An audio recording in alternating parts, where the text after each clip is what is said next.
بسم اللہ الرحمن الرحیم.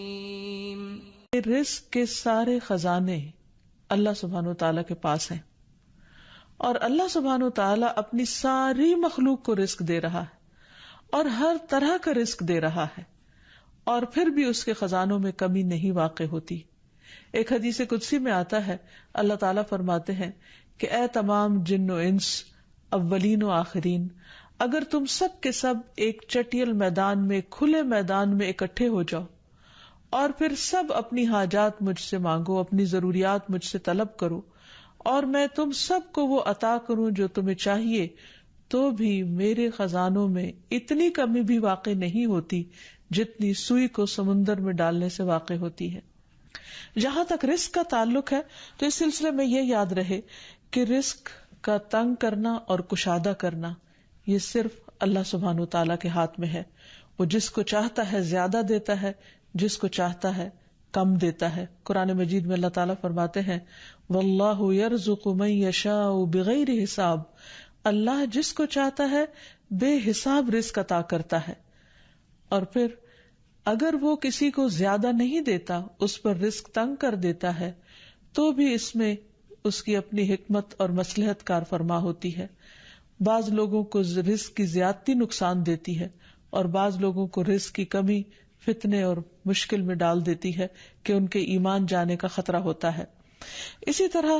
بعض کو رزق کی کشادگی اللہ کی یاد سے غافل کر دیتی ہے. یعنی انسان مختلف مزاج کے ہوتے ہیں، تو اللہ تعالیٰ چونکہ بندوں پر مہربان ہے، وہ جانتا ہے کہ کس بندے کے ساتھ اسے کیسا معاملہ کرنا ہے، کسے زیادہ دینا ہے اور کسے کم دینا ہے. اس لیے ہمارے معاملے میں اللہ تعالیٰ کا جو بھی فیصلہ ہو اسے بخوشی قبول کر لینا چاہیے، اور اس کے ساتھ ساتھ اس سے اچھی امید رکھنی چاہیے. رزق کے سلسلے میں یہ بات بھی یاد رہے کہ اگر کبھی رزق میں تنگی ہو رہی ہو تو ہو سکتا ہے کہ اس تنگی پر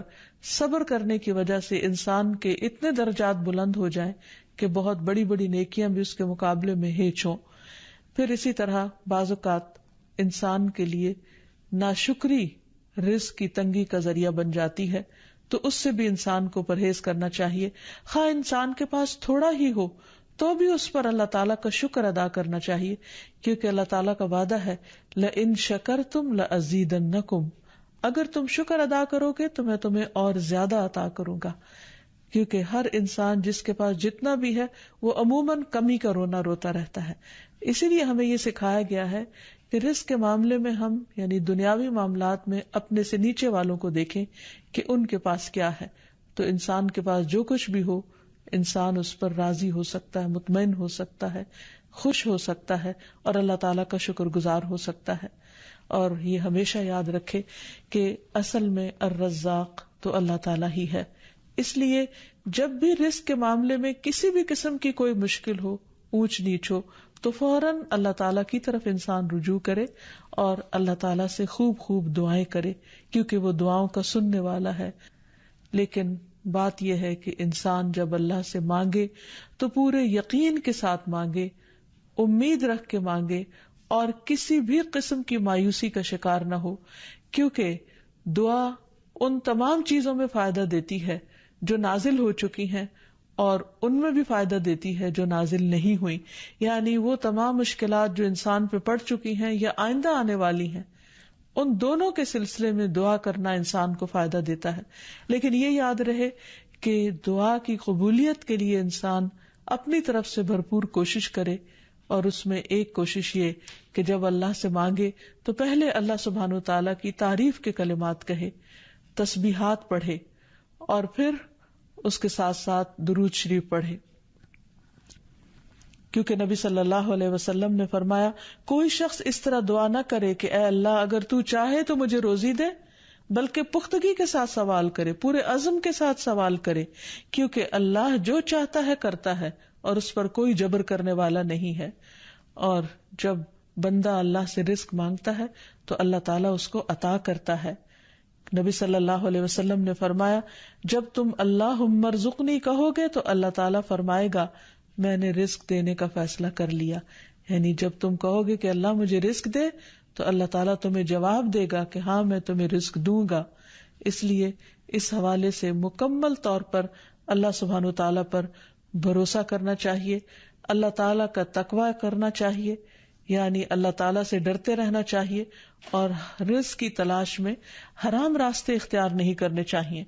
کیونکہ اللہ سبحانہ وتعالیٰ کا وعدہ ہے وَمَن يَتَّقِ اللَّهَ يَجْعَل لَّهُ مَخْرَجًا وَيَرْزُقْهُ مِنْ حَيْثُ لَا يَحْتَسِبُ، جو اللہ کا تقوی اختیار کرے گا اللہ تعالیٰ اس کے لیے مشکل سے نکلنے کی کوئی راہ ضرور بنا دے گا، اور اس کو وہاں سے رزق عطا کرے گا جہاں سے وہ سوچتا بھی نہیں ہوگا، یعنی اس کا وہم و گمان بھی نہیں ہوگا، اس کا خیال بھی نہیں ہوگا۔ اللہ تعالیٰ غیب سے ایسے اسباب پیدا کر دے گا جن کے بارے میں انسان نے کبھی سوچا نہ ہوگا، لیکن شرط یہ ہے کہ جب انسان کے اوپر آزمائش کا وقت ہو تو اس وقت وہ اللہ تعالیٰ سے حلال ہی کو طلب کرتا رہے اور پریشان ہو کر حرام راستے اختیار نہ کرے۔ اللہ تعالیٰ کا وعدہ ہے کہ اگر کوئی اللہ سے ڈرتا ہے، اللہ کی اطاعت کرتا ہے، اللہ کی نافرمانی سے بچتا ہے، تو پھر ایسی صورت میں اللہ تعالیٰ اس پر آزمائش کے ختم ہونے کے بعد آسمان و زمین سے برکتوں کے دروازے کھول دے گا۔ پھر یہ کہ انسان کو اللہ کی تقسیم پر راضی رہنا چاہیے، اگر اپنے سے زیادہ کسی کو ملا ہے تو اس پر حسد نہیں کرنا چاہیے، اور اگر اپنے سے کم کسی کے پاس ہے تو اس کے اوپر اس کو حقیر نہیں سمجھنا چاہیے، بلکہ انسان کی قدر کرنی چاہیے، اور ہمیشہ یہ سوچنا چاہیے کہ اس کو مجھ سے زیادہ دینے والے کو بھی دینے والا رب ہے، مجھے بھی میرے رب نے ہی دیا ہے، اور جس کے پاس کم ہے اس کا بھی مالک وہی ہے۔ اور یہ بھی انسان یاد رکھے کہ انسان جب حرام سے بچتا ہے، غلط راستوں سے بچتا ہے، اللہ تعالیٰ کی فرما برداری کرتا رہتا ہے، اس کا شکر ادا کرتا رہتا ہے، تو اللہ تعالیٰ اس کو حلال طریقوں سے بھی رزق عطا کرتا ہے۔ حدیث میں آتا ہے کہ رزق کی تلاش میں میانہ روی اختیار کرو، یعنی بہت ڈیسپریٹ نہ ہو جاؤ، اللہ تعالیٰ ضرور دروازہ کھولے گا۔ کہیں ایسا نہ ہو کہ رزق کا مؤخر ہونا یعنی ڈیلے ہونا تمہیں اس بات پر اکسا دے کہ تم اللہ تعالیٰ کی نافرمانیاں کرنے لگو، یعنی نافرمانی کے ذریعے اس کا رزق تلاش کرو۔ یاد رکھو جو کچھ اللہ تعالیٰ کے پاس ہے وہ اس کی اطاعت سے ہی حاصل کیا جا سکتا ہے، اور اس سلسلے میں خصوصی طور پر استغفار بہت کارآمد ہے کہ انسان اپنے گناہوں کی معافی مانگتے ہوئے اللہ تعالیٰ سے رزق کے لیے دعا کرے،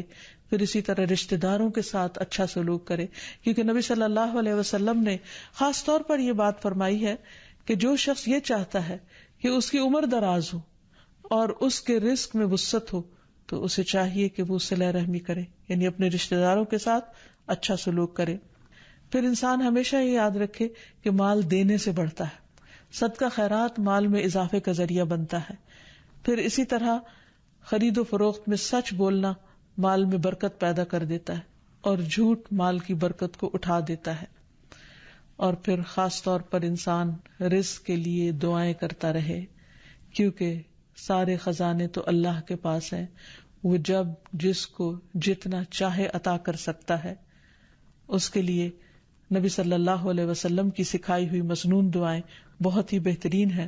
نبی صلی اللہ علیہ وسلم ہر روز صبح فجر کی نماز کے بعد یہ دعا پڑھتے تھے، اللہم انی اسألک علما نافعا ورزقا طیبا وعملا متقبلا،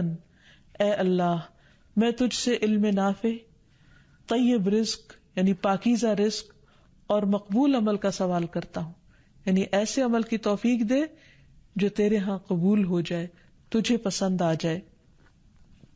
اور اس کے ساتھ ساتھ انسان کو حرام سے بچنے کی دعا کرنی چاہیے۔ اس سلسلے میں آپ صلی اللہ علیہ وسلم نے جو دعا سکھائی وہ ہے اللہم اکفنی بحلالک عن حرامک واغننی بفضلک عمن سواک، اے اللہ اپنے حلال کے ذریعے حرام سے میری کفایت فرما، یعنی مجھے اتنا حلال دے کہ مجھے حرام کی ضرورت ہی نہ رہے،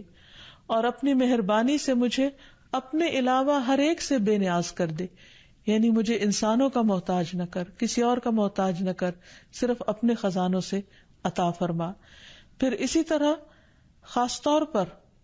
بڑھاپے کی زندگی کے لیے وسعت رزق کی دعا کرنی چاہیے، کیونکہ جب انسان بوڑھا ہو جاتا ہے تو اس کے اعضاء کمزور ہو جاتے ہیں، وہ اپنے لیے خود کچھ کمائی نہیں کر سکتا، وہ دوسروں پر ڈیپینڈنٹ ہو جاتا ہے، تو اس وقت وسیع رزق کی دعا سکھائی گئی۔ فرمایا اللہم اجعل اوسع رزقک علی عند کبر سنی وانقطاع عمری، اے اللہ جب میں بوڑھا ہو جاؤں اور میری عمر ختم ہونے لگے تو میرے رزق کو وسیع کر دے. اسی طرح اپنے لیے اور اپنی اولاد کے لیے وسیع رزق کی دعا کرنی چاہیے، جیسے ابراہیم علیہ السلام نے دعا کی تھی، ربنا انی اسکنت من ذریتی بواد غیر ذی زرع عند بیتک المحرم ربنا لیقیموا الصلاة فاجعل افئدة من الناس تهوی الیہم